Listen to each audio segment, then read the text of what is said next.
আমি আমার এক বন্ধুকে জিজ্ঞেস করলাম যে তুই ভগবানে বিশ্বাস করিস? বন্ধুটা বললো হ্যাঁ। তারপরে আমি তাকে জিজ্ঞেস করলাম, আচ্ছা তোর কাছে ভগবান মানে কি? What is the definition of God to you? তখন ও বললো যে ভগবান মানে এমন কিছু যে সবাইকে তৈরি করেছে, সব কিছুকে তৈরি করেছে। আমি বললাম আচ্ছা, তার মানে ভগবান মানে এমন কিছু যে আমাকে তৈরি করেছে, তোকে তৈরি করেছে, এই গোটা পৃথিবীকে তৈরি করেছে, সব তারা তৈরি করেছে, আমার কাছে যে ফোনটা রয়েছে সেটা তৈরি করেছে, আমার কাছে যে বিড়ালটা রয়েছে সেটা তৈরি করেছে। বন্ধু বলল হ্যাঁ।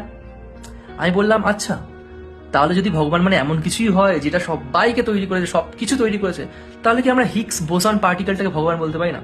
হিগস বোসন একটা কোয়ান্টাম পার্টিকেল যেটা সবাইকে পদার্থ দিয়েছে, পদার্থ যা দিয়ে সবকিছু তৈরি, আমি আপনি সবাই তৈরি।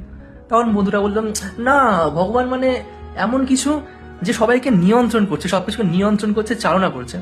সে কিন্তু তার সংজ্ঞাটা পাল্টে ফেললো। আমি ভাবলাম যে হয়তো ঠিকই আছে, হয়তো আগেরবার ভুল বলছিল, কোনো অসুবিধা নেই। আচ্ছা, সবকিছুকে চালনা করছে তার মানে কি আমি বিশ্বব্রহ্মাণ্ডে সেই 4টে ফান্ডামেন্টাল ফোর্সকে ভগবান বলতে পারি? Strong force, weak force, nuclear force আর গ্র্যাভিটেশনাল ফোর্স। এখন সে এই সাইন্টিফিক টার্মগুলো শুনে আবার খচে উঠলো, বললো না, ভগবান মানে এমন কিছু, ভগবান মানে একটা এনার্জি। আমি বললাম আচ্ছা, ভগবান মানে energy, okay that's fine, sounds good. তাহলে এনার্জি মানে মানে MC স্কোয়ার, মানে ভগবান ইকুয়ালস টু MC স্কোয়ার।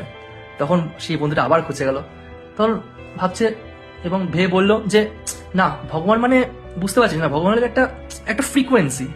তখন আমি বুঝলাম বা ভালোই তো, ভগবান একটা ফ্রিকোয়েন্সি, তাহলে ফ্রিকোয়েন্সি যখন এটা নিশ্চয়ই অ্যাম্পলিটিউডও থাকবে।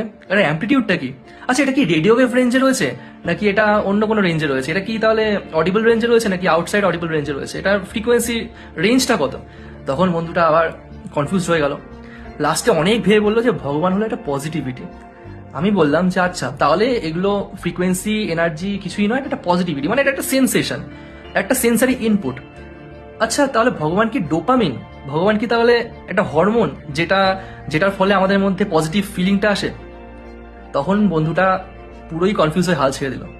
মানে ভগবান মানে যে কি সেটা আমার বন্ধুরা যারা বিশ্বাস করে তারা নিজেরাই জানে না, এবং এটাই আমাদের সমাজের 99% মানুষের ধারণা যে ভগবান মানে কি তারাই জানে না, এবং যেটাকে আমরা জানিই না সেটার উপর বিশ্বাসটা করি কি করে।